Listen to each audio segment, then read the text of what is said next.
நில்வோர்க்கெல்லாம் நலம் தந்து சுகமளிக்க எழுவாளிகள் அம்மா என்று அழைத்தாலே குளிர் வாழம்மா எப்போதும் நம்மை காத்து அருள் வாழம்மா.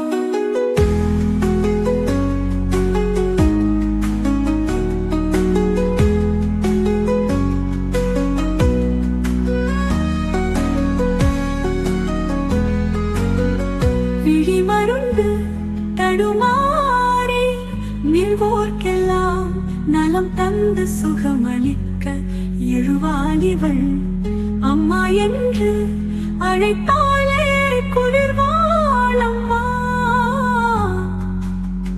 எப்போதும் நம்மை